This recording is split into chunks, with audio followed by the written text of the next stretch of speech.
Oh. Oh. Oh, God. What happened? I sat on my balls. Oh, no. Oh, God, no. You're not wearing your sheath? No. All my sheath are in the laundry. Oh.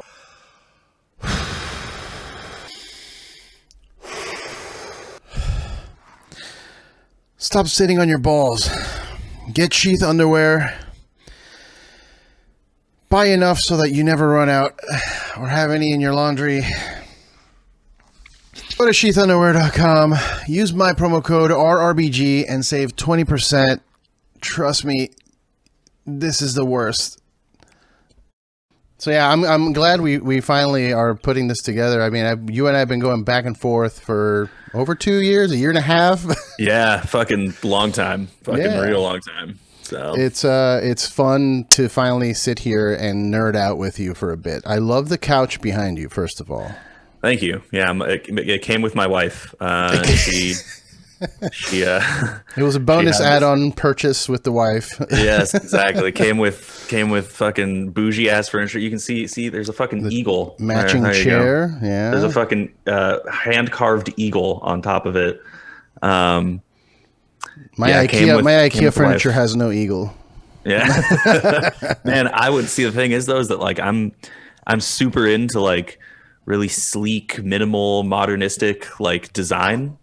But my wife is like completely the opposite. She wants like super bougie looking fucking like antique vintage loud ass like fucking all that kind of stuff. So it's like if you go downstairs into like my like office area, everything's all like super clean and like fucking, you know, minimal, and then you come upstairs and it's just like welcome to our Victorian parlor. So that's good. You got to have that the balance, right? You got to have each side of the spectrum. Yeah, exactly. My wife and I are both huge nerds, so it kind of works in our favor for decorating. So like everything, it's all like Zelda stuff and all my old N64 games or her old N64 games, and we just combine it together into this museum of video games. That's amazing. I love it.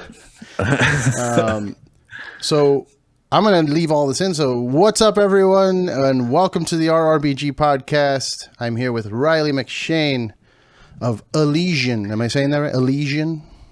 Yeah, Allegaeon. Allegaeon. Okay. Yeah. Okay. I want to say Allegaeon. Yeah. Has anyone ever said that? Allegaeon? Oh, dude. That's usually the go-to. It's either Allegaeon or Allegaeon. Or Allegaeon.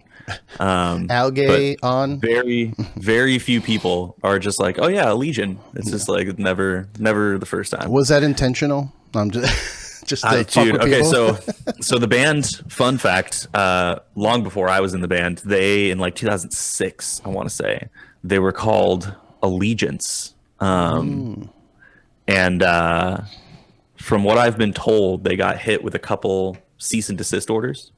Okay. From other bands called Allegiance who were like already battling over the trademark. Okay. All right. And so they were like, all right, how can we fix this in such a way that it like we'll never run into this issue again? And they were just like, let's just add 35 fucking vowels into it, and that's kind of what they did. I see. So now you have Allegaeon. Okay. So, all right. Yeah. You also host the Metal Blade Live series, which is cool. How did that happen? Like, did you reach out to them, or did they reach out to you? No, they reached out to me originally to be like a third party in the Metal Blade podcast. So there's a bunch of episodes from like 2011. I mean, it might be getting that year wrong. It might be a little bit later, like 2014 or something like that. But there was a bunch of episodes that were just Ryan Williams, also known as Bart, the old bass player for Black Dahlia Murder. Okay. And then this guy, Vince Edwards, who is just like an artist rep guy over at Metal Blade. And so when they decided to bring it back, they were like, oh, well, let's get like a third host. So it's more of like a group podcast kind of vibe, and then we'll have a guest, and it'll be like a nice even four. It'll feel, good and conversational, a bunch of dudes hanging out. And so they hit me up, and I was like, yeah, man, I'm super down. And we did a few episodes. I want to say like, 5 or 6, maybe a little, give or take in either direction. And then things kind of started picking up over at Metal Blade again with, bands turning in their COVID albums, being like, put this out. So I'm bored. I just wrote a whole album here. Yeah, pretty much, right? And so they started getting a big influx of that and started becoming a little bit more busy. So they were like, hey, we can't, we don't have the hours in the day to do this podcast anymore. Do you just want to like solo host like a streaming interview series? And I was like, fucking sure. I'm already, it was less of a time allocation for me, to be completely honest, because the podcast would be, like 2 hours, 3 hours, something like that.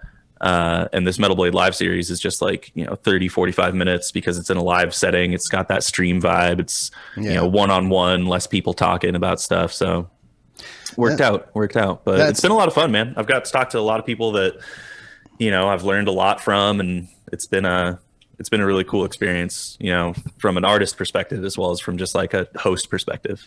Or a fan even, like, if you get to talk to somebody you're a fan of, Yeah. I talked to Devin Townsend not so long ago, and that was a huge one for me because I'd been a huge fan of him for such a long time. And of course, Murphy's Law, my ISP, my internet provider, shafted me that day. Like all of a sudden my upload speeds were like 0.2, 0.3. Oh god. So I'm like trying to do this live stream, and it's just choppy and unwatchable basically. So I had to like stop the interview, be like, hey dude, I'm super sorry to cut you off, I have to like fix something real quick. And I had to adjust my bitrate settings and all this stuff. But it was like the least smooth that it could have possibly been for the interview that I was like already the most nervous about. So it was, that was something. But I was gonna ask if you had like a horror story, because I have a couple of like really bad situations that have happened on the show. Yeah, I mean, that's one of them for sure. The tech issues, and then I had a guest who shall remain nameless for. Ooh.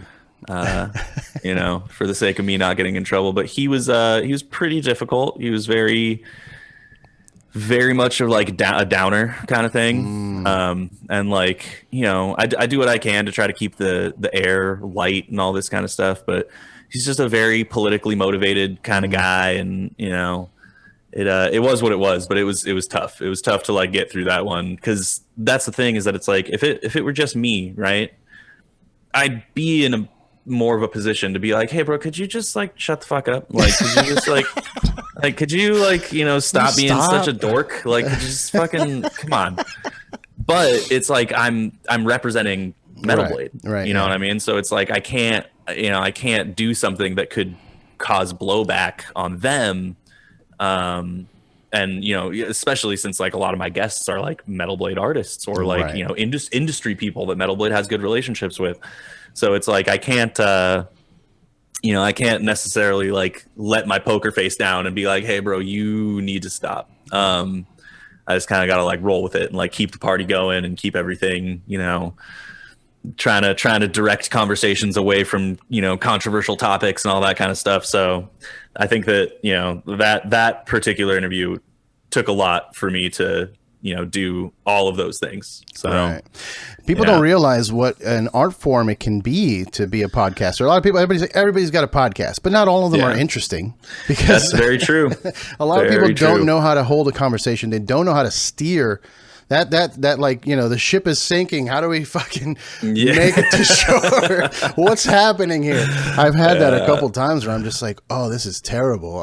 Hey, pro wrestling. And you like pro wrestling? Let's talk about that instead, because my very first podcast experience was with my old band, Son of Aurelius, and we did this thing called the Aurelacast. And like, man, I wish that I could still find the episodes of that, because it was doing super well while we were doing it. It was like on all the Apple Music charts, and like it was rad.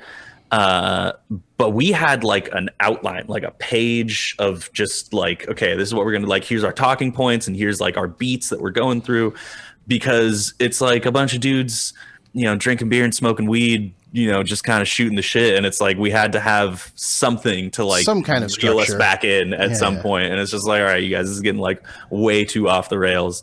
But that structure, that ability to like steer the conversation into a way that doesn't just turn it into mindless babbling, which can happen for sure. Oh yeah, it's important. You never really realize how weird you and your group of friends are until you do a podcast with them.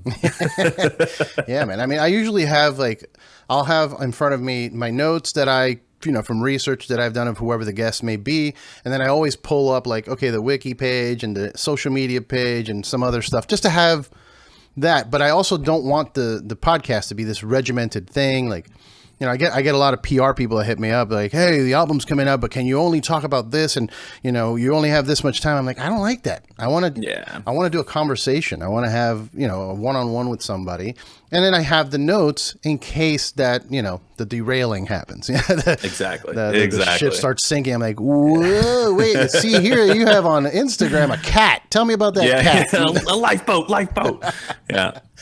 Oh man, have you had a guest on the show where the technical issues? Well, I guess it's different for you because your show's live. I've considered doing the live thing, but there have been so many issues already that I'm like, just keep it recording. I'll release it later once I take a look at it, because I had an episode once where my audio didn't record at all. It was It was just the guest, and it was an important guest. It was like a big name, and I was super stoked to have them on. It was like a legend. I only had this one opportunity to talk to him. And I literally sat in my room and played the conversation and then re-recorded myself reacting to the conversation. Oh, wow. Because I wanted to salvage it so badly. I have to release this. So I had to I almost lost my mind. I was losing. Yeah. I was just laughing by myself. My wife's like, "Are you okay?" I'm like, "Nope, I'm not." Nope. That's the furthest thing from okay. This is the worst thing that's ever happened. I don't know. I'm just talking to myself. But yeah, it's an art form for sure, and I respect that you've taken to it. It sounds like you should be doing that. Because just because you're a frontman in a band doesn't mean that you have good social skills. I've met a lot of frontmen that don't know how to talk to people. Yeah.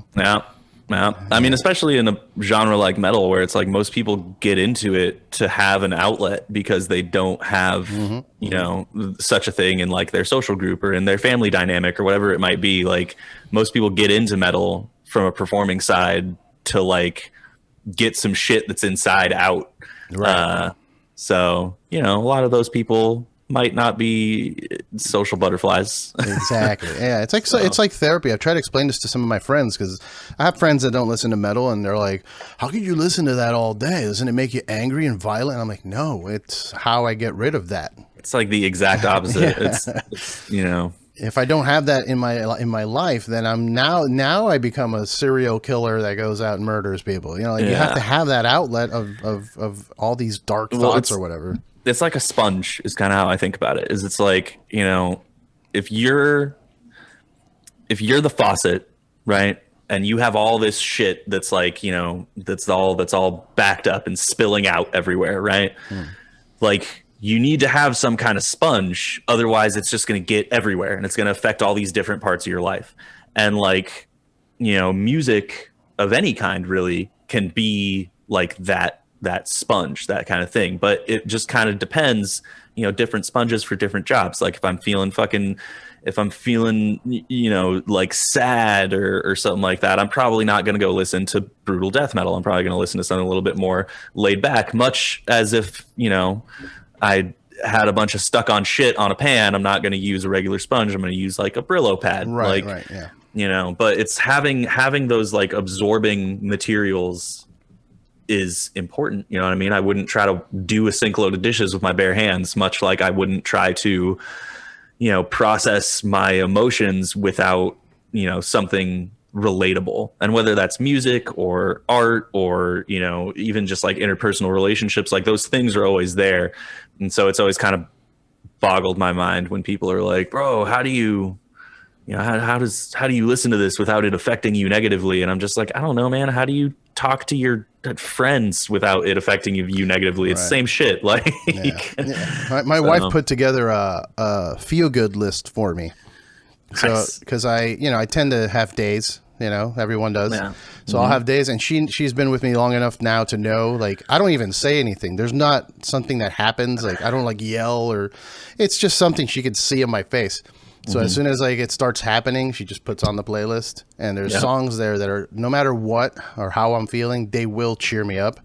Yeah. Do you have something like that? Do you have songs that no matter what will cheer you up? Oh yeah. It's strangely enough, usually like video game soundtracks, like anything that like hits me in a nostalgic kind of way. Okay. Or like certain TV series also will do that. It's the kind of thing where it's like, if I'm having a shitty day, I know I can always turn on like The Sopranos or something I've seen like a million times, or like Yu Yu Hakusho or some shit, like something that just like has positive.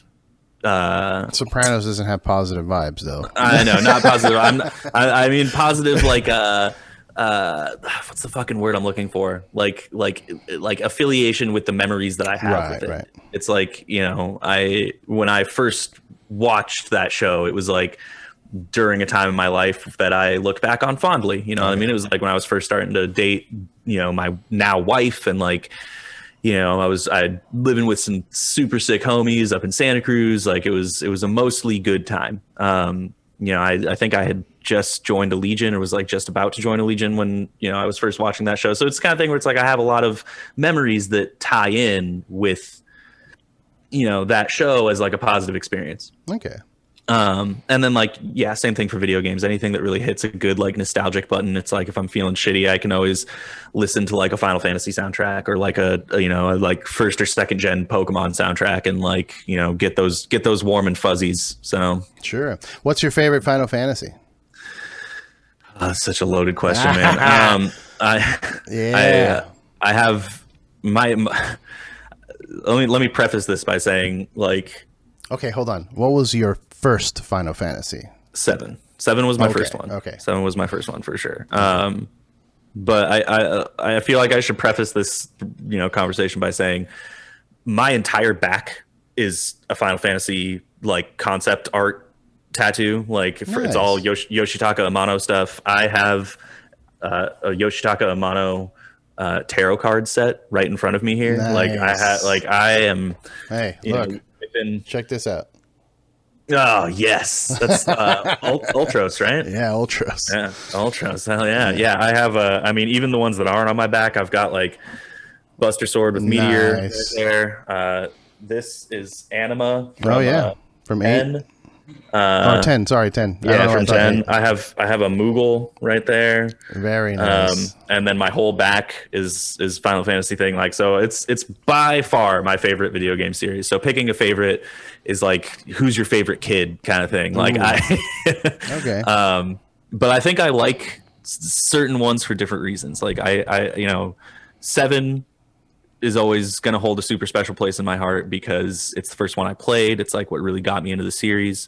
I backtracked from there and played 6, which was 3 on the Super Nintendo. Yeah.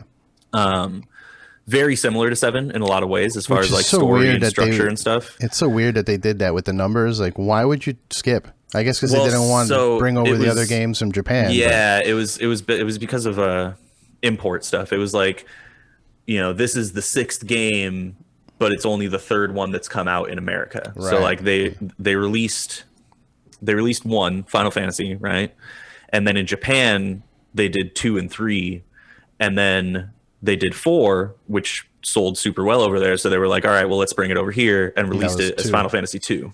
Yeah. And then they did 5 just in Japan, and then they did 6, and we're like, okay, well, we want that one too, and then did it as 3. So in America, it goes, Final Fantasy 2, Final Fantasy 3, Final Fantasy 7, but 2 is actually 4, and then 3 is actually 6. Mm-hmm. And since then, we have them all on Game Boy Advance and DS and all kinds of different ports. I had the PlayStation 1 collections that they did with Anthology and Mythology or something like that. Yeah, I think it was Anthology, Chronicles, and there was one. I feel like there was one more. I might be wrong though. There might just been the there's two. One that was 6 in Chrono, and then that was Chronicles. I think I have that one sitting right next to me. And then they had 4 and 5 on another one, I believe.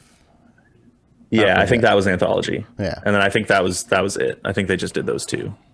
But yeah, it's So I did 7, and then I did 3, and then after that I played them pretty much chronologically ever since. So I've done 8, 9, 10. I didn't really do 11. I wasn't super into MMOs at that time, and by the time I was like into PC gaming, that had like 12 and 13 had already come out. Right. I still play 14 pretty actively. Nice. And I love 15. 15 gets a lot of shit because of a lot of sort of valid reasons. When it first launched, it very much met the modern game release pattern of like, this game's like 95% done.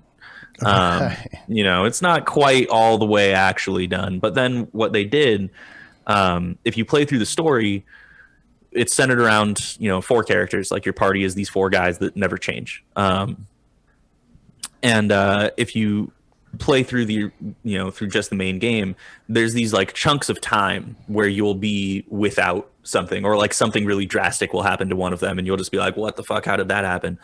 And so what they did was they released these DLC things called episodes, right? So it was like, episode Gladio, episode Prompto, episode Ignis, and then I think they did episode Arden for like the main villain. And there were 2 more planned, actually. They were going to do episode Noctis and episode Lunafreya for the main character and like his like love interest character. But the team quit. The entire Final Fantasy 15 development team had quit because Final Fantasy 15 was originally going to be this game called Final Fantasy 13 Versus. Yep, I remember that. And they ended up canning that project. And so there was already like a bad taste in people's mouths going into 15, right? Like, all these people who expected 13 Versus and then got 15 with like the same character models and all this stuff. They were like, what?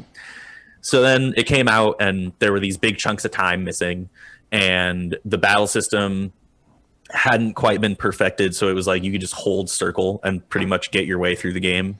Yeah, I didn't hate the system, but it was too reminiscent of Kingdom Hearts, which I get it because it was the same dude they brought in. I forget his name, but it was too simple. Yeah, is what I thought. Yeah. But so the thing is, though, is that like games like that, I have always viewed as like low barrier to entry but high skill ceiling, right? Like, if you wanted to challenge yourself in Final Fantasy 15, you could. The thing about it, though, that I will definitely give people is that it's like there should have been difficulty levels like there was in Final Fantasy 7 Remake. I think that was like a perfect kind of thing, is that it was like, so there's these difficulty levels, and if you want to 100% the game and get your platinum trophy, you have to beat it on the harder difficulty levels. Because then it's like similar type of thing, right? With Final Fantasy 7 Remake, you were able to pretty much just like button mash your way through battle if you were playing on easy or normal. But as you got to hard, you like had to learn, how these like different attack pairings and like how to switch between party members at what time to defeat certain types of enemies and all this kind of stuff. Like, it became much more involved from a player's perspective. And 15 didn't really have anything like that. It was like, it really had to be totally up to you to be like, okay, I'm gonna switch between my party members and use everybody's like individual little skills they have, and like really use spell integrations to go against enemy weaknesses and stuff. And the other thing is that there weren't a whole lot of enemies that really like forced you to do that either. Like, there were some like super bosses at the end of the game, behind those like big sealed doors and shit that you had to like play a little bit smarter during. But there wasn't really much in 15 to like force the player to like learn how to use the battle system in a really hands-on, immersive kind of way. So I will definitely give the complainers that. But I think that everything else about 15 was super magical. Like, that game was super emotional. I love this. The summons were incredible. The summons were massive, so sick.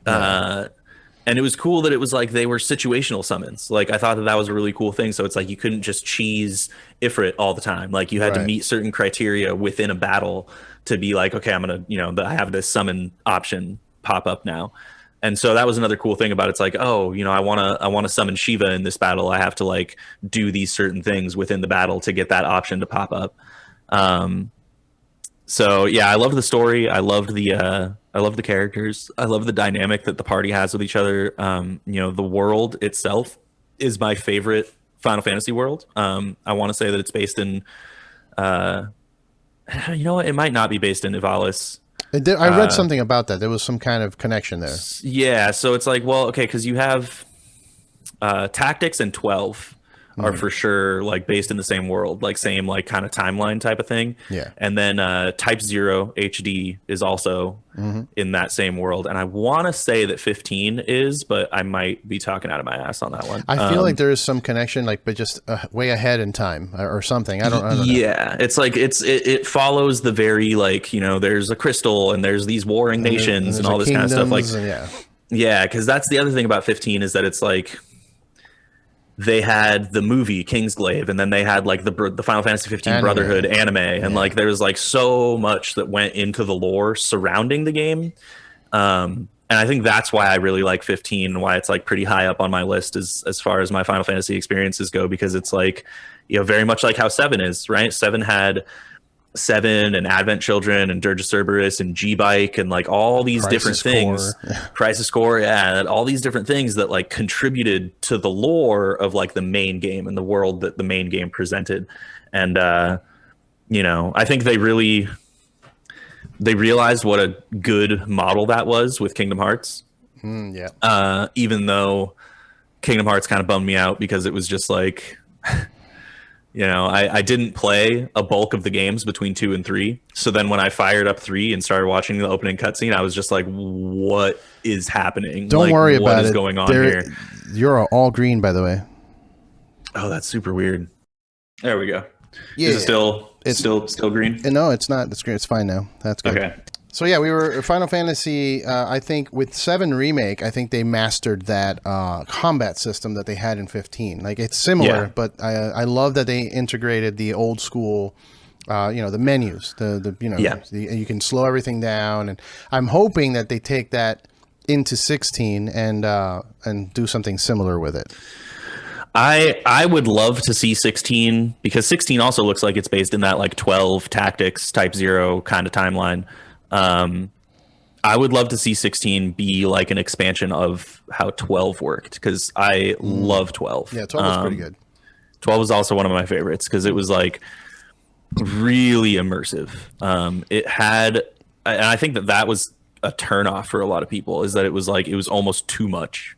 With like the hunts and the open world and like how super detailed the story was. It was like very reminiscent of how Tactics was presented. And I would love to see 16 kind of like continue to expand in that direction. Sure. Because I feel like they never really did since 12. Like 13 went back to being very linear, turn-based kind of thing, and then 14 MMO, and then 15 they were like, all right, action RPG time. So I feel like with 12 they never, 12 was kind of like the end of the like, big open world with the hunts and all this kind of stuff. And since then, you have games like The Witcher that have done incredibly well, kind of set that precedent. So it'd be cool to see 16 be more of like an open world action RPG, like how 12 was, but like in a more perfected modern setting. Yeah, for sure. Yeah, I meant more like the combat system. I hope the combat is kind of in that mix of action and with some, menu options. Like slow shit down for a second just so I can look at what I got and then, okay, let's keep going. Yeah, totally. I think the thing with 12 with me was that it was basically 11. It was a single player version of 11. I spent 2 years in 11, which was rough. I liked it, but that game was not a easy or actually fun game to play. It was kind of like I felt like I had to play it because I'm such a fan of the series, but I felt like I was working because I had to like level up certain classes just to make money or just to be able to even do dungeons, because people weren't like, if like for example, I had a Dark Knight and nobody wanted Dark Knights in their party. So I had to go level something else out. Otherwise I can't do this stuff. But anyway, so it's hard to pick your favorite Final Fantasy. It is hard to pick my favorite. I never really answered that question. I just started rambling about Final Fantasy. But you can see why it's hard for me to pick a favorite. There's so many things. So can you pick your least favorite then? Like which one's at the bottom of the list? Yeah, for sure. I'd say 5 is probably my least favorite one. It's just boring. It's just there's not a whole lot that it offers. The original 3 is also kind of in there as well for me. 1 and 2 I view kind of as prototypes. I feel like 1 and 2 were kind of okay, let's see how this RPG stuff kind of works. Still very early on in the history of video games in general. Yeah. And then 3 was it was okay, and then 4 was okay, this is cool. This is a cool they Nintendo finally style figured RPG. It out. Yeah. And then with 5, I don't really know what happened there. They just kind of missed the mark, I guess. There's a reason. 6 came out. There's a reason it never came to the U.S. Yeah, exactly. It was a little too weird. And then 6 came out, and it was amazing. So yeah, I'd have to say 5 or 3 are probably my least favorite ones.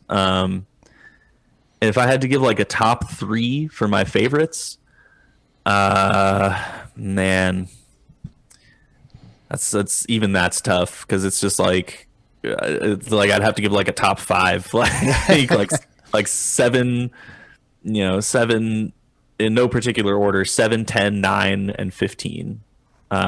6 is not. I was gonna say 6 is not up there. Yeah, 6 is in there. It's just that I feel if I didn't play 6 retroactively, it would probably be more memorable to me. Yeah. But it's I had just beaten 7, and then I went back and played 6 and was okay, it's there's so many similarities between 6 and 7 in the way that it's evil villain trying to destroy the planet. You're part of a group of anti-hero rebellion types, and this. The villain is a crazy, super powerful, high up military dude. And there was just so many parallels, right. Between 6 and 7. And I feel that was good at the time, right? Because you had a generation shift. You had the switch from Super Nintendo to PS1. And so it served its purpose there. But as someone who's going back and playing through all of them, it's this is the same game, right? Almost. Yeah. And 6 was my first one. So that to me is my number 1 all the time. That's why I got Ultros, because it's Ultros even is one of those characters in that game that he's not the main division, but he's a mid boss, but he's also kind of funny and charming and joins your party. And it's I love him. But 6 was my number 1, and then going into 7, it was just my mind exploding. It's just oh, it's 6, but better, visually better, because I got these giant summons flying around and doing things. I was oh, okay, I get it now. But if you're tuning in to this podcast and you're wondering why we're nerding out so hard on Final Fantasy, Riley is you are. And you own a video game company, publishing company, yes? Yes. Yeah, I just started Proponent Games last year in June of 2020. And so it's not just me being indulgent. I'm doing this for a reason, right? There's a little indulgence there. Come on, let's be real. It's me and my business partner, this guy Steve Tom Sawyer. He worked for Devolver Digital and Limited Run Games, and he has a long history in the game industry. And then based off of my experience in the music industry and working with record labels and being used to publishing and distribution agreements, it just seemed like a good fit. I've obviously super into video games, have a huge passion for them. And it's funny how it started was that, I could have never done this if the lockdown didn't happen. I should start it with that, is that it's I was touring super all the time, you know what I mean? At least 4 or 5 times a year with Allegaeon. My other band Continuum also had just started touring. Virulent Depravity had just started writing. Like I was very, very busy with music and still am. But when you took touring off the table, it gave me enough of a chunk of time to start looking into other stuff. And it was also like sink or swim, you know what I mean? As it was for a lot of people, because touring was also my main form of income. Right. So with that off the table, it was just like, oh shit, like, what are we gonna, I gotta figure something out. So it originally started as like, I'm just gonna make a game. I have this game script that I've been sitting on forever, this like visual novel 2D RPG type of thing, similar to games like To the Moon is a good example. Okay. So I was like, yeah, it's like, it's retro style. It shouldn't be too expensive. And I started talking to dev teams and other publishers. And what I pretty quickly learned is that they were like, yeah, if you want any publisher to be interested in this, you need to get a vertical slice. And I was like, well, what's that? And they were like, it's like a top-down, version of the game that showcases everything that's going to be in it. So you don't have to have a full game. You don't have to like have a gameplay loop, but you need to have enough of the game available so that publishers can look at it and like gauge their interest. I was like, okay, well, how much would that cost? And it was generally quoted between like $20,000 to $40,000. Jesus. Yeah. And so I was like, okay, well, fuck that. I'm not going to spend that kind of, because that's just like, that's such a gamble. You know what I mean? Mm-hmm. It's like, if you're sitting on a couple $1 million, like, 45 grand, 50 grand, make a vertical slice. And if the publisher doesn't like it, then whatever. But I am not that guy. That is a very substantial amount of money to me. Yeah. So it was like, I'm not going to spend that kind of money on a gamble, because it's like, I make this vertical slice. What if a publisher doesn't like it? Like, what if a publisher doesn't, then do I have to continue to pay, X tens, if not hundreds of thousands of dollars more to get this game completed and then release it indie? And then like, I also have to worry about paying for marketing and paying for all this other kind of shit. And an already flooded indie market, Yeah, exactly. And so I was like, man, if those are the things that I'm going to be doing, I might as well just start a publishing company and do it for games that are already closer to that finish line so that we can have a little bit more flexibility with our budget. And then, eventually have the working capital to do my game. And so that's kind of that's how it started. Okay. And then from there, I started talking to my connections in the games industry and, started talking with Steve a little bit more closely. And, that was when we really kind of started formulating like our mission statement behind the company, which is, giving indie developers like a fairer shake than they've been given in the past, not only to indie developers, but also just like underrepresented groups. Steve is Black, and his experience in the game industry, with his Blackness intact, has been less than amicable. So it's a thing where it's like, you don't really think about what goes on behind closed doors, but a lot of these, bigger companies that started in the 70s and 80s in the gaming world are still very much, run by rich old white dudes. Yep. So, even there was even like a huge thing with Blizzard recently, because they were like, we're going to be more diverse. We're going to have a diversification program. And then like very shortly afterwards issued a statement being like, we can't afford to hire diversity. And it was just like, what? Like, and so with Proponent, we have kind of like our three pillars of, our business model is mounted on, and that's, passion, opportunity, and community, right? So it's like, we want to find people who are passionate about their games. Obviously, we're not trying to make, some guy who's like, hey, I just did an Angry Birds clone. You guys want to make some money? Like, sure. Like, that stuff's like cool for what it is. It's just shovelware, cash grab kind of shit. It works for those purposes. And if there comes a point where it's like, we make a few of those games to fund the things that are like actually like passion projects, then like, so be it. But that's not what we want to set as like our precedent. So it's, passion. We want to have people who are passionate about their games, people that we can share that passion with as a publisher. And and move forward from there. And then the next big thing is opportunity, right? Is it's like, we not only want, passionate game devs, because most game devs are passionate about what they're doing, right? Otherwise they wouldn't be doing it. Exactly. Yeah. But also provide opportunities to game developers who might not otherwise get to see their project come to life. And whether that's because it's racially motivated or economically motivated or whatever it might be, those are the developers that we seek out first. To really give them an opportunity. And in some cases, you know what I mean? Like, it's just going to be like, oh, this guy has all the passion in the world, but he, can't code his way out of a fucking wet paper bag. Like, we're not going to sign this project. Sorry. There are other criteria that need to be met, but, passion and opportunity are like the first two big things. It's like, we want to find passionate people who need an opportunity to shine. And then from there, it's all about just community, building community around our company that then, leaks out into our games. Like, we want to ideally, within the next few years, have a stable community of followers who like know what we're all about, know what to expect from us, that when we drop a game from a developer who, has up until then been in the back of some cave somewhere, they'll be met with kind of open arms, being like, our community is your community.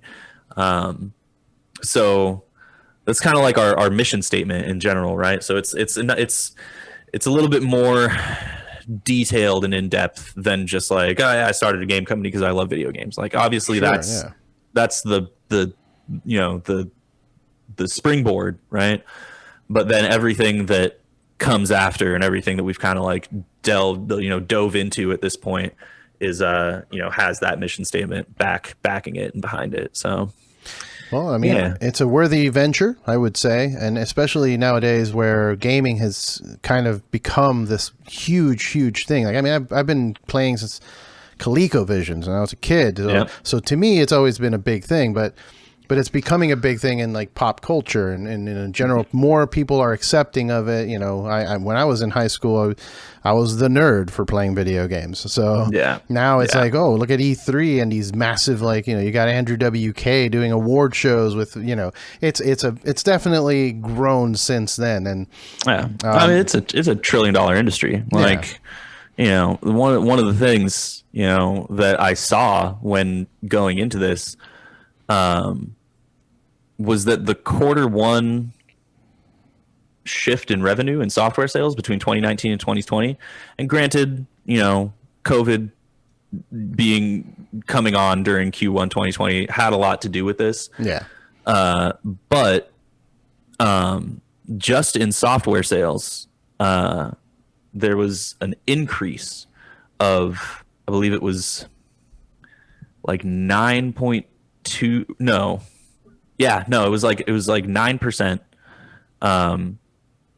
increase in software sales between Q1 2019 and Q1 2020, which is like huge. You know what I mean? Like, if it's kind of thing where it's like, if you're a company and you see a 2% increase in sales, it's like company party time. Like, it's like, we're giving everybody bonuses. This is like, it's like a huge deal, especially if you're like a multi-million-dollar company. Like, 2% is a fucking lot of money.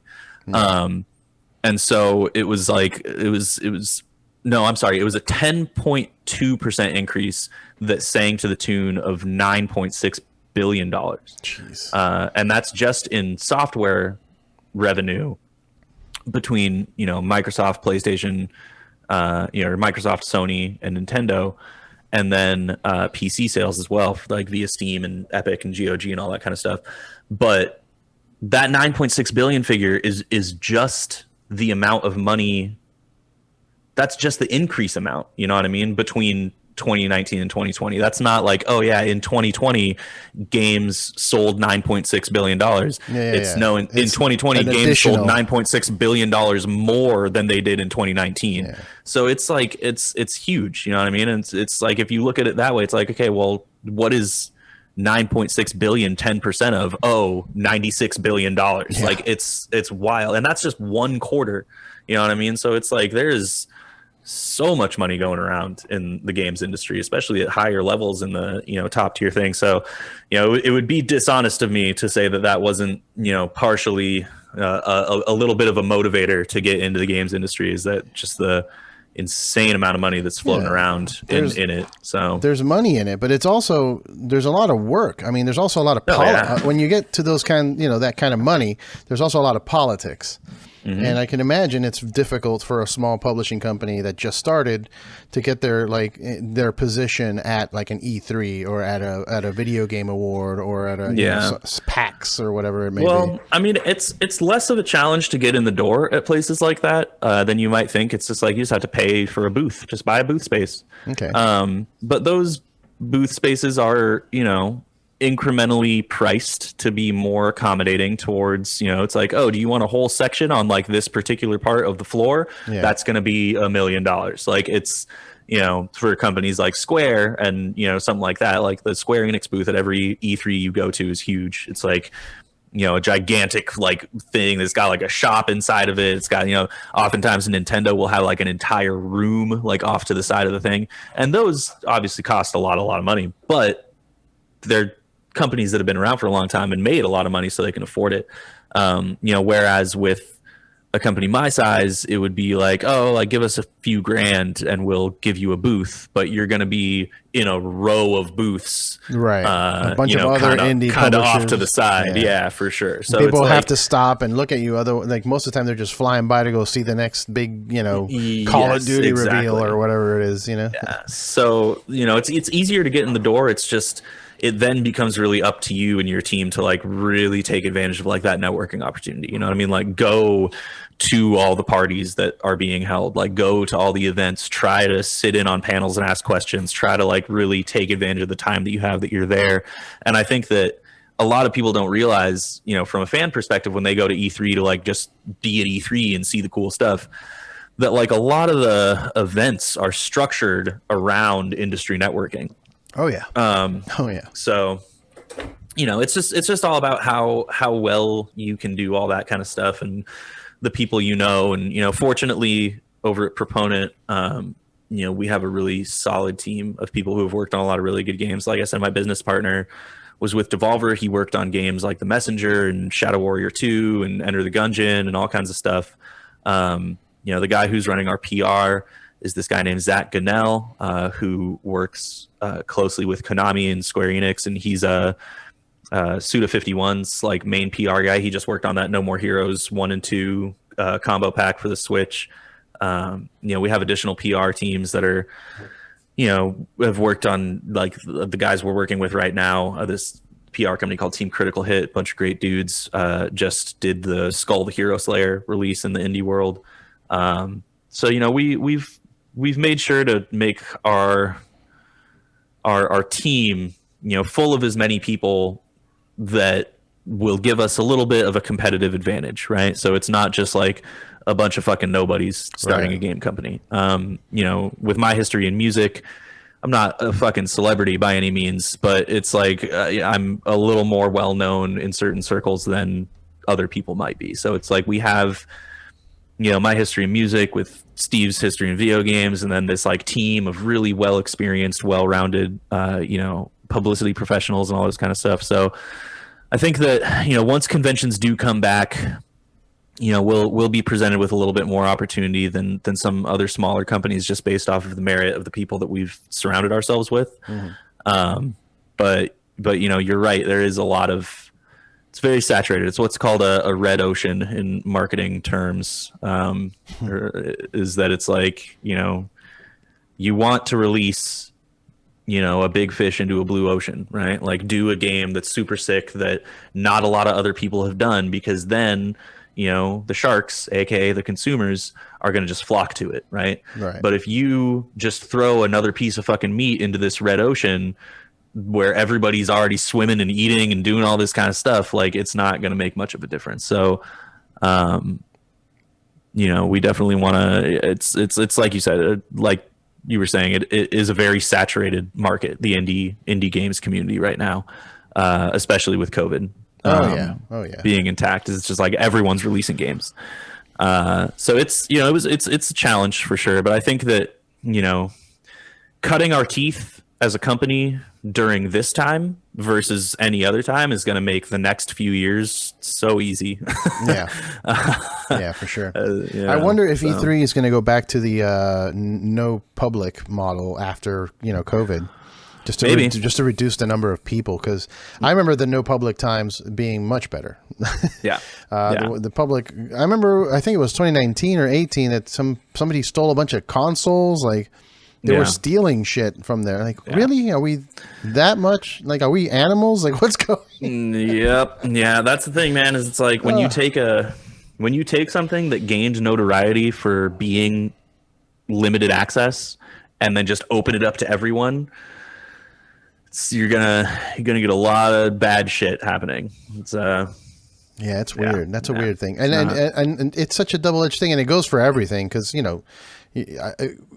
different limited releases for like shoes, for example, or a beer or a whiskey or anything, and then you in your head you're like, why can't they just make it available for everyone? Like here's a prime example: Deftones. I have the tequila back there that they dropped. Right. And I'm looking through the Instagram, and all I see is people bitching, like, why don't you distribute this all over the country? Why isn't it over here in Europe? Oh, you don't care about your fans. It's like, guys, it's really hard to make tequila, first of all, enough for everyone to have. Yeah. And then, also it creates that the hunt. Like I went on a hunt, and I thought that was fun. Like I went looking everywhere for it. But if you give it to everyone and just open it up, then it becomes like this weird overproduced thing, like the Metallica whiskey, which is like available at like the fucking supermarket, nobody really cares. It's not special. It doesn't have a special vibe to it, I guess. Exactly. I don't know where I sit on that. Like, I guess I like limited releases, but because of the challenge. I like it because it's like, even if me individually as a consumer doesn't end up getting that limited edition thing that I was looking for, like, one, there's always a resale market for it. You'll be able, there are people out there that are buying it with the intention to resell it. And like, I don't support scalpers. Obviously wait a couple years, until the prices become reasonable and the resale market is less full of assholes. Yeah. But there's a resale market for it. So I know that it's like, if I really want it, if I'm still, waking up in a cold sweat because I don't have it in my possession 2 years from now, I can find it reasonably.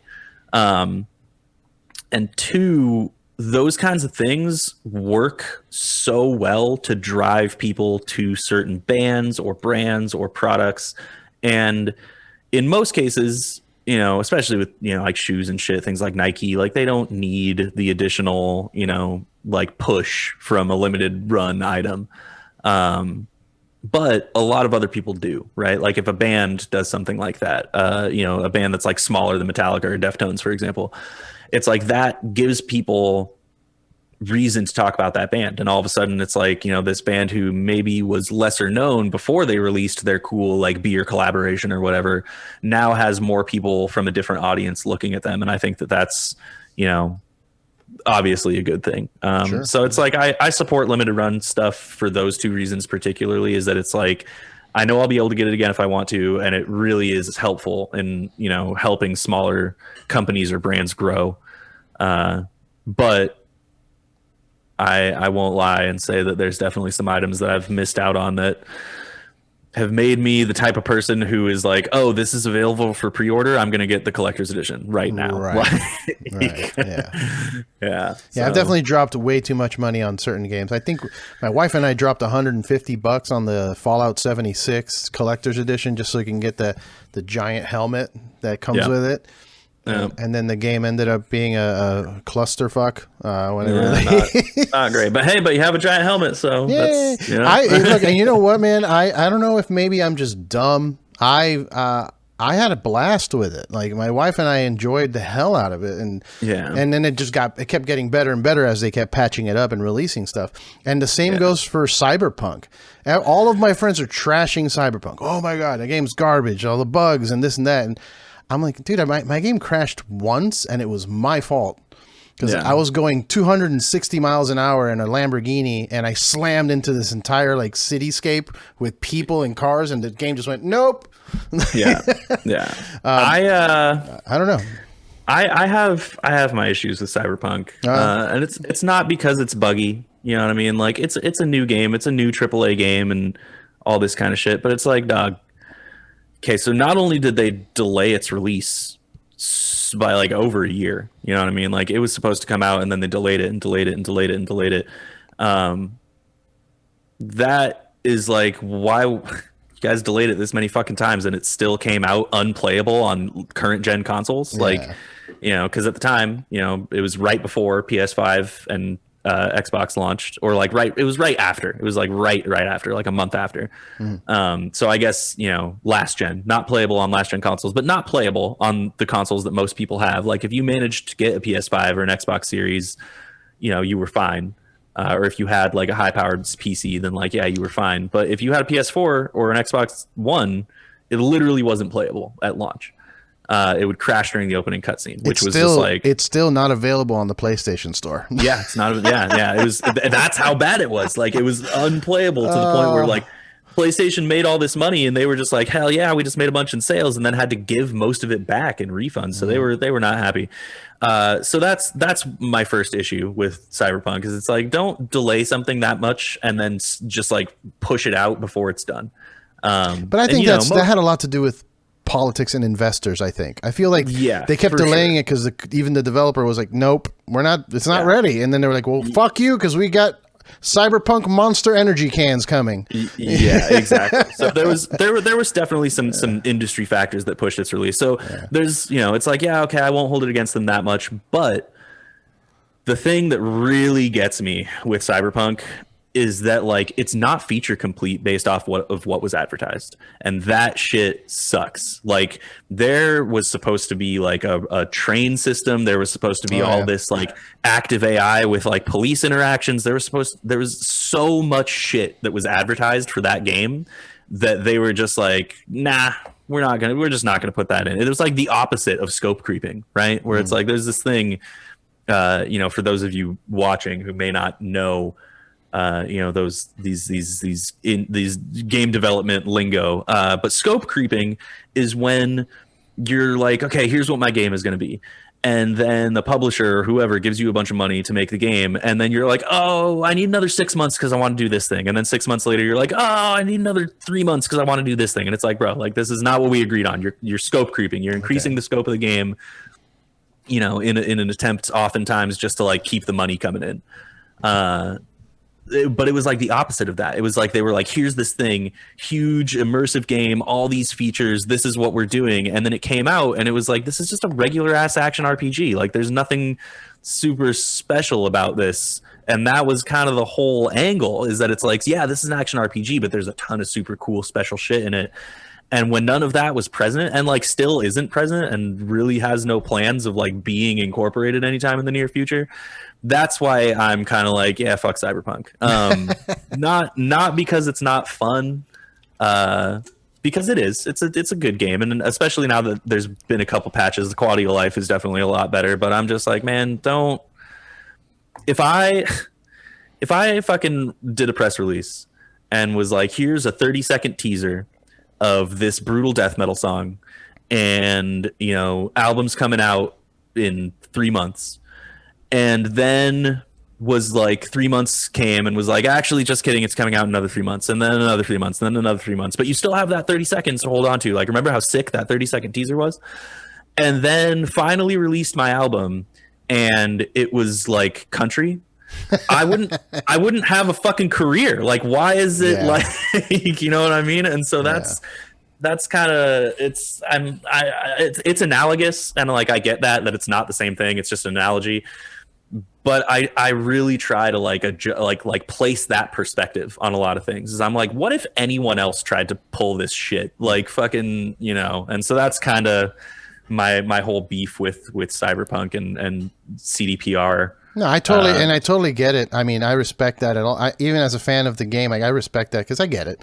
It's just I guess a number of years ago, I kept getting burned by E3 trailers and teasers for shit coming out, and then it would come out and it was garbage. Like I think one of the Watch Dogs was really one of those that I was like, this is going to be the best game ever, and then came out like, eh. Division was the same way. Like Division ended up being fun, but it was kind of the same thing. When I first saw that trailer, I'm like, what is this? And I just kept getting burned so much that I'm just like, just give me whatever you're making when it comes out. Like I'm not even gonna get hyped about your shit until it comes out, because otherwise I'm just gonna get disappointed. I'm tired of it. And that's a bummer though, because that sets like if that's the precedent, that sucks. Like that. Like if the precedent is like, okay, I'm going to take every trailer I see with a grain of salt, like that sucks, because then when you have really cool trailers for really cool games that actually deliver on that shit, like the opportunity for hype and for like momentum is gone. Because people are going to go into it being like, this probably isn't going to be what this game is like. And that's definitely the mindset a lot of the times now with games, and even I don't know, movies maybe, but like I feel that way a lot where I see a trailer for a game, I'm like, we'll see. That's the mentality. Like, sure. We'll see.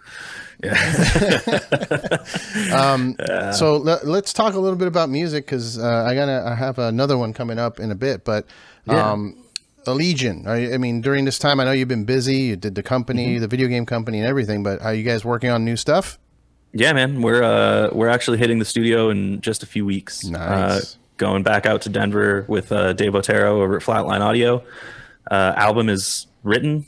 Everything's good to go. We're taking a very different approach to the writing process on this one. The music is still, music is still the same. It's not dubstep? Right. Yeah, no dubstep breaks, no country interludes. Nice. But it's a logical progression, you know what I mean? Like we've been doing a lot of stuff over our past couple records that are moving away from like the strictly tech death, mellow death formula that like the first 3 records kind of presented. We introduced a fucking Rush cover and like guest vocals, doing clean shit in Proponent, and then with Apoptosis, along came more progressive rock covers and more melodic interlude kind of stuff, a little bit darker, a little bit heavier, a little bit less like science-y and polished as some of the other stuff. And with this new one that I can't tell you what it's called yet, unfortunately, but with this new one, it's very much, like I said, a logical progression in that direction. Like it's super dark. It's very atmospherically, I don't want to say atmospheric, because it's like that kind of comes with the connotation of like atmospheric black metal, which is just big and spacey, and it's not that at all. But it creates a certain atmosphere that's very dark and very moody and very, very much more, I'd say, emotionally impactful than a lot of our stuff in the past. Fitting with the times of humanity at this point. And that's kind of another thing, is it's like, we're pretty much ditching the like science shit, because it's just like we all kind of came to the conclusion that like it would be pretty tone deaf after everything that's happened over the past couple of years to be like, hey guys, it's fucking science. Like it's like, unless you make a whole album about vaccines and how the science behind that. So I feel like we all needed this album to be a little bit more cathartic for us. Okay. Instead of being like, yeah, we're a death metal band that does science shit, let's just kind of do more of that because business as usual. Like, right. Because the past couple of years haven't been business as usual. It's been really hard, for everyone in music. And for us to, like it's like we were saying earlier, right? Like the reason people get into this kind of music, especially from a performing side, is because like we've got some shit that we need to get out. Like this is our form of expression. Like this is how we process our emotions and how we deal with life. And for us to like deny ourselves that as musicians and as artists, after dealing with everything that came with the past couple of years, like it's it would be a disservice not only to ourselves but to the music, because it's like we're not going to write music that we don't want to, you know what I mean? Sure, like for the sake of preserving a branded image, like that's silly. So this album, like I said, kind of needed to be a little bit more cathartic for us, drifting away from our run-of-the-mill subject matter and diving into some stuff that's a little bit more personal, a little bit, like I said, more moody, dark kind of vibes to it. But like I said, that's not to say that the music is totally different. Like, it's still the same 5 dudes writing it. Our music has never really deviated from our core too much, but definitely is darker, definitely has some more like progressive metal parts to it, like longer passages that kind of drift away from what has pretty much been the standard Allegiant song structure of like intro, verse, chorus, guitar solos, chorus, outro type of thing. A lot of our songs have been structured like that, and so we're kind of trying to move away from that a little bit, as well as make things super heavy, make things super dark, also, incorporate some of those softer sections, that progressive metal stuff that we've been, dipping our toes into with some of these prog rock covers and, incorporating in small little bits here and there on our past 2 albums. We're definitely bringing that out a little bit more to the forefront in this album. So I'm really excited for it personally. I'm more invested on a personal level in this album than I have been in the past 2 Allegiant albums. And I think that everyone in the band could probably echo that sentiment. So, very excited to get it out there. Is there any concern because for some reason tech death, extreme metal, black metal fans tend to be these very elite, kind of like, don't change your sound? So are you like worried that that's going to happen, or do you think your fans are more open-minded and are more, able to accept the new stuff? I think that ship has kind of already sailed. You know what I mean? Yeah. Like, those people all jumped ship when we released a cover of Subdivisions like in 2016. You know what I mean? And since then, I think that we've kind of cultivated an audience who is a little bit more open to, varied artistic expression versus just like, give me the same album 5 times. Yeah. And honestly, man, like, I don't really sweat those people anyway, because like, those are the types of people who don't make or consume music. Like, right. The types of people who are like super stick up their ass, elitist, gatekeepy about their opinions, and this band should sound like this forever, or this band was better when they sounded like that. Like, those people don't buy albums. They don't, they don't go to shows. They just sit in their room and stream music and leave shitty comments on YouTube. Like, those people are the last people I am concerned with placating. Yeah. And if they do go to shows, they're standing in the back bitching about something. Yeah, like the snare. I can't hear the snare. Yeah, those folks aren't going to shows, buying merch and all that kind of stuff. And it's like, if you're the type of person who won't support a community because that entire community isn't catering to your very specific wants and needs for how it should operate, you're not really the kind of person I care about pleasing. Right. Like, and it's the other thing about it is that it's like, I make music because that's what I do. You know what I mean? Like, I don't make music for other people. Like, when it comes down to it, it's like, music is my form of self-expression. When I release an album, it no longer belongs to me. You know what I mean? Like, I've definitely come to terms with that a long time ago, is that it's like, once it's out there, it's everyone's to do with what they will. And if they want to shit on it and pick it apart, like, so be it. You know what I mean? Like, you can't win them all. But when it comes down to it, it's like, when I'm making music and I'm, putting my heart and soul into the creative process, like, I'm doing it for me. I'm not thinking about YouTube comments when I'm writing lyrics. Like, so it's well, that's why your band is not successful, like, to the point of Bad Bunny, bro. Number 1 Spotify. It's definitely true, man. And that's what separates a real artist to me.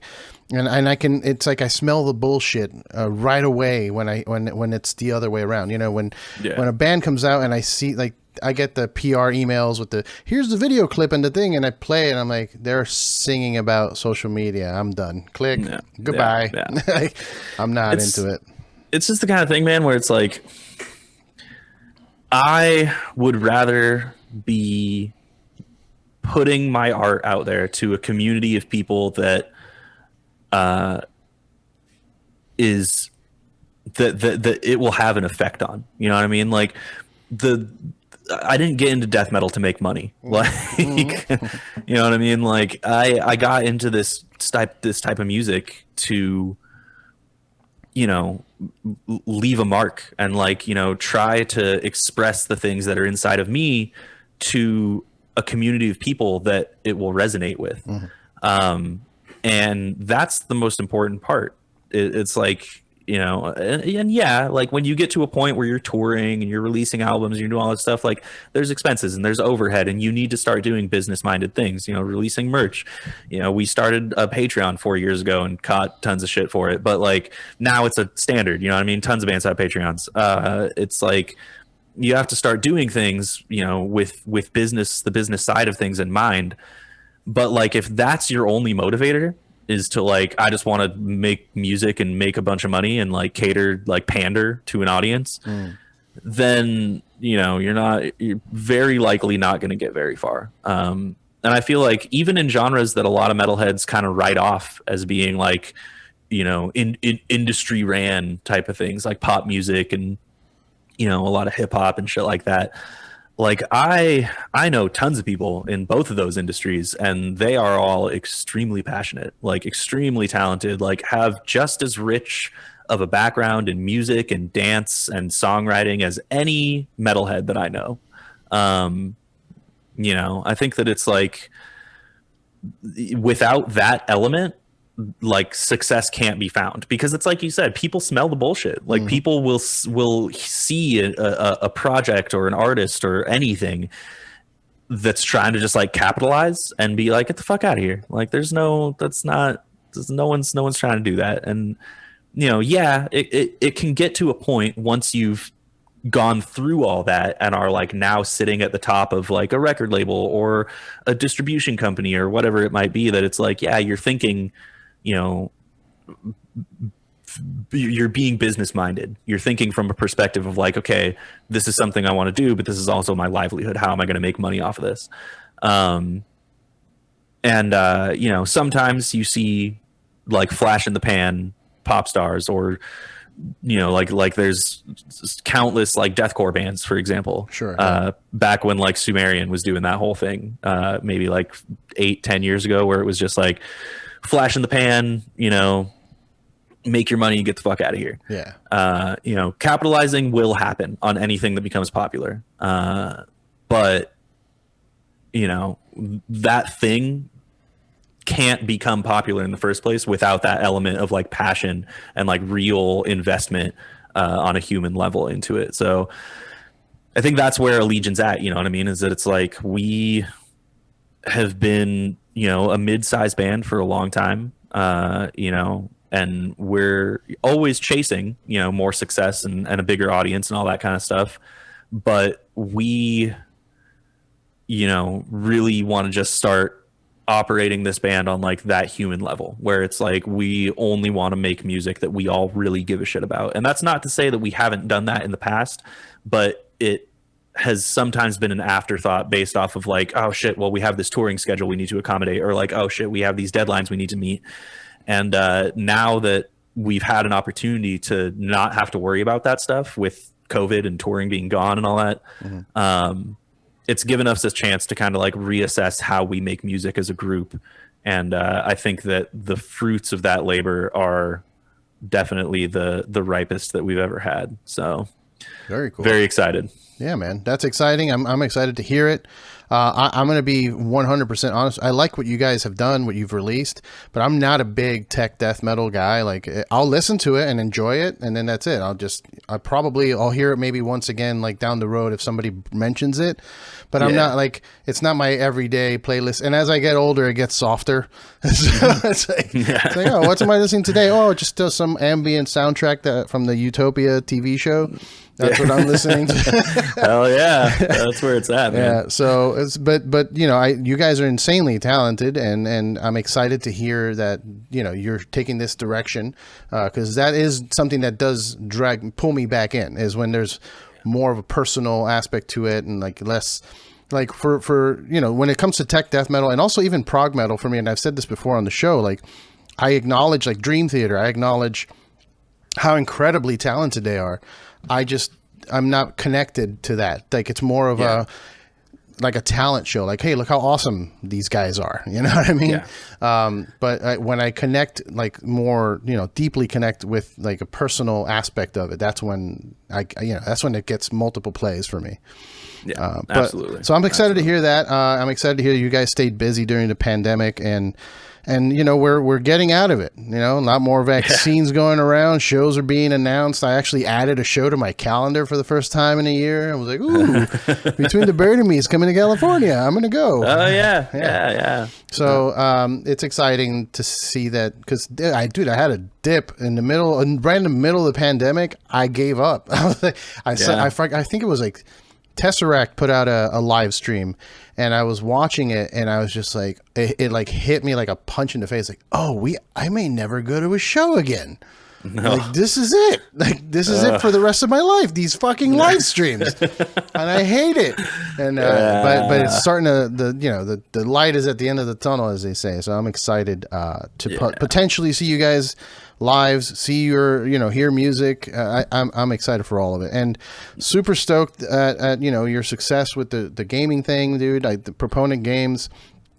I mean, not a lot of band members venture off into other businesses, especially video games. Like I don't see that often. I know a lot of band members that play video games, but not start a company. So that's awesome. Yeah. And thanks, man. I'm stoked that we got to do this finally. And let's stay in touch, brother. I feel like you and I can sit here and talk about Final Fantasy for 3-4 hours straight. Oh yeah, dude. You should start a Final Fantasy podcast. I was about to say, if you ever do a video game special, make sure to let me know, because I'll be there for the whole 8 hours that it happens.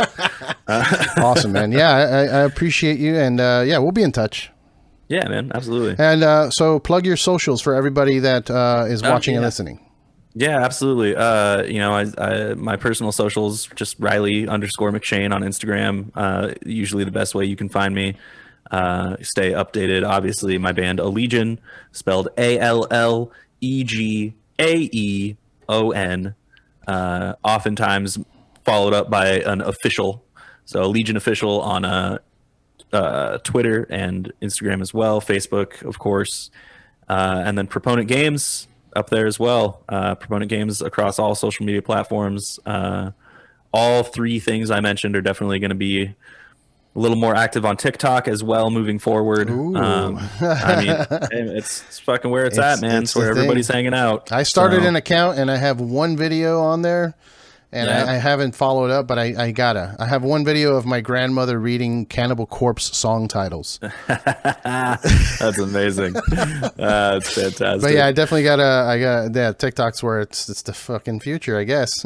Yeah, man. It's kind of thing where it's like I feel like a lot of people are kind of turned off by it because they're like, oh, well, you have to behave in a viral way, and I'm just not a viral person. But it's kind of thing where it's like, bro, just post the same way you would post on any other social media platform. It's like it's just another social media platform. Mm-hmm. It's really all it is. So jumping, trying to make more waves on there, make more of a presence for ourselves, myself personally, Allegaeon, as well as Proponent Games. So yeah, all three of those things, those are my main squeezes right now. I would be remiss to neglect to mention, obviously, Virulent Depravity, working on new music. Continuum, oh nice, not really working on anything right now, but always around.